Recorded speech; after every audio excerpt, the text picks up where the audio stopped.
Welcome on in, folks. This is Spruce and Studs back again, and today we have yet another JoyToy action figure to review that was just newly released. Well, this is actually the version 2.0 that was released rather than the 1.0 version. And what am I talking about? Today we are going to be reviewing the Blood Angels Intercessor 2.0. So I'm curious to see exactly what improvements JoyToy made on their action figure, whether there's better articulation or the painting's gotten better. I can honestly say that I've reviewed Sidonicus as well as Tomarone, and looks like the painting has gotten infinitely better. So let's just hope that keeps up in this review. So without further ado, let's jump right on in. Such joy. Another day, another action figure unboxing. Can you smell that carcinogenic air as I unwrap this bad boy? Yum. Time for the full review. Shite. Alright, now that the Blood Angels Intercessor is fully unboxed, let's get to the review, starting off with the chainsword as usual. As we are looking at the chainsword, it looks like it's fairly okay compared to the chainswords of JoyToy past. So as I'm looking at this right now, there is a very nice kind of shaded look over here with the gunmetal color that JoyToy has been doing a lot with their current action figures. This is a very nice weathering and a very nice touch. There seems to be a little bit too much shading on this area as well as this area. And then there is some slight bleed from the silver onto the black over here. Probably a little bit of extra shading over here. And then let's look at the teeth of the chainsword. And looks like everything is fairly okay. You have some areas in which the silver did not actually cover the black, especially here.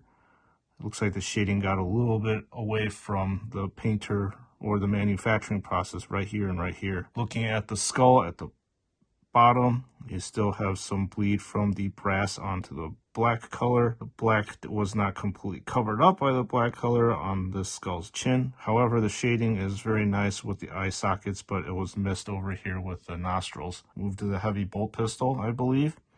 So again, with the heavy bolt pistol, there is this weathering kind of look that you see.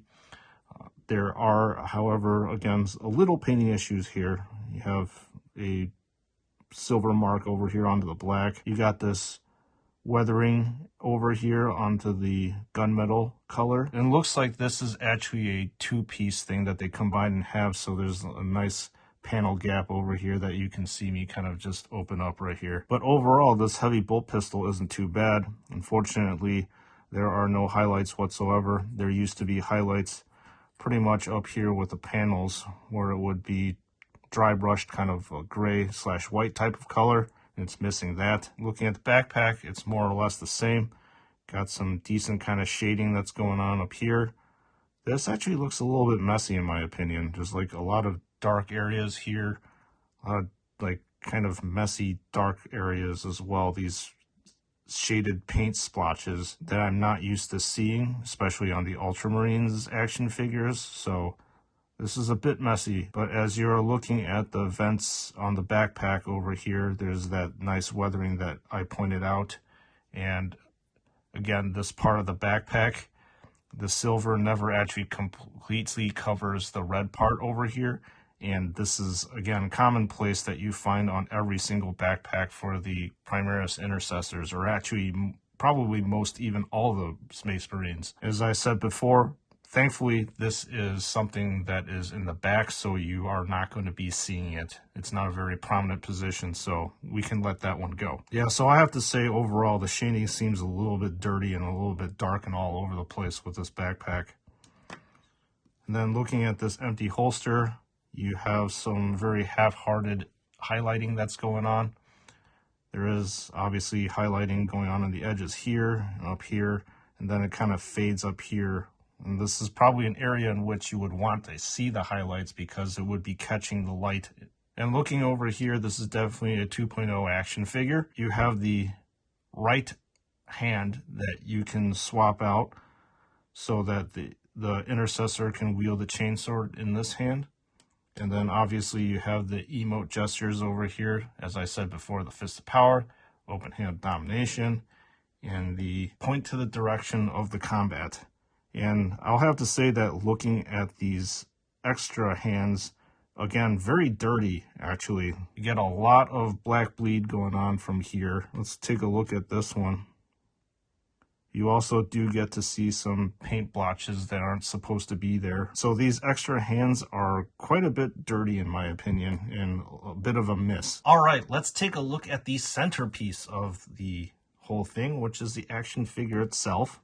And taking a look at the action figure, starting off with the helmet area, especially with the lenses, it looks really clean. The green area is staying in the green area, the red is staying in the red. That's encouraging to see. With these pipe areas, there are areas in which the silver did not actually fully cover the red. Same thing with this one, the silver didn't cover the whole red.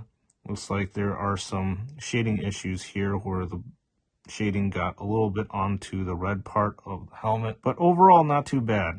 And I kind of wish that, again, this was more of a metallic green, as you would expect with a lens, rather than this flat green over here. Looking at the pauldrons, you do get quite a ton of shading here, especially on the sides.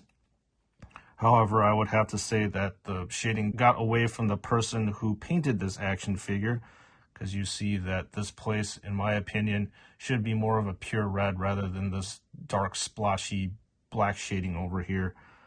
As usual, teardrop is crisp and clean, no issues there. And then moving on to the other side, it's more or less of the same. You got that nice Blood Angels chapter icon over here that is fairly clean. And then looking at the shading again, this got away over here. And looking at the Imperialis sign, you do get to see a lot of dry brushing or highlighting over here. And it is fairly actually okay in my opinion, but it starts to get away from the painter or the manufacturing process over here, as you can see the smears of dry brushing onto these areas, which really shouldn't belong. And over here you do get to see a bunch of areas in which the shading got away. Same thing with this side. Lots of areas in which the shade doesn't belong. As I'm looking at the back over here, you also do see areas in which the black does not cover the red here. Same thing with the other side. Now looking at the belt area of the Space Marine, it's more or less the same, of this kind of dirty kind of look. You got areas in which the shade got away here. And flipping this around, this armor panel seems to be a little bit too dark in my opinion, where again, you got a lot of shade. Looking at the pouches, yeah, this is really messy. Yikes. Maybe got a bad one over here. So you got highlights over here that was done by dry brushing, and this is very, very thick dry brushing, so it looks very messy, as if a child kind of did it. And looking at the holstered pistol, it's more or less the same with the highlights over here. Kind of disappointing in my opinion. And flipping around and looking at the legs, this area seems to be pretty decent and clean. Same thing with this area as well. You flip this around over here and it all kind of goes to crap. This area is shaded way too dark in my opinion. So this probably should be a lighter red in this area, but it is heavily saturated with the shade that they used. Same thing with this, fairly saturated. It should be more of a pure red. So you got a very, very dirty kind of look with this action figure, unfortunately, in terms of the painting. Let's take a look at the articulation as usual. And you got 360 degrees around the head, and then you have 360 around the shoulder joint, and there's a ratcheting mechanism, again, to be able to hold the pose, whatever you want to pose this action figure with. And then you have 90 degrees around the elbow joint, and then there's a smaller joint with more posability right here. The pauldron you can also kind of maneuver around, and then the torso is also 360 degree spinning, as you can see. And then because there is no loincloth for the legs, you should be able to see a fairly large degree of movement. You can kick the leg out up here, and then kick the leg out all the way back here. The knees you can bend at more than a 90 degree angle, which is nice that you get this amount of mobility, as you can see. And then with the ankle joint, you can rotate this around. Same thing with the toe over here for, again, stability while posing. So kitting the Space Marine out is very easy. All you have to do is take the backpack, insert it in the pegs into the holes in the back, and generally go on pretty easy.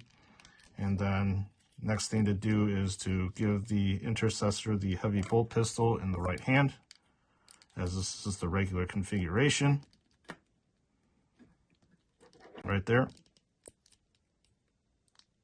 Then you can see this kind of fall apart a little bit. Then finally, we're going to give the Intercessor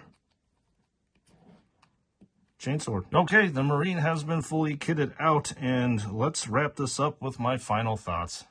All right, folks, final thoughts time. So the review was going really well, in my opinion, when we were taking a look at the heavy bolt pistol as well as the chainsword. It wasn't too bad. Obviously, there were some issues and defects that you saw, but they were rather negligible. And then when you started moving on to the backpack, you started seeing some issues pop up.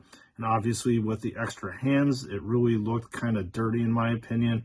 And then pretty much it kind of went downhill, for my opinion, painting-wise, when it came to looking at the armor of the whole entire action figure. As I've stated before, I've reviewed Tolmarone as well as Sidonicus, who are both 2.0 figures.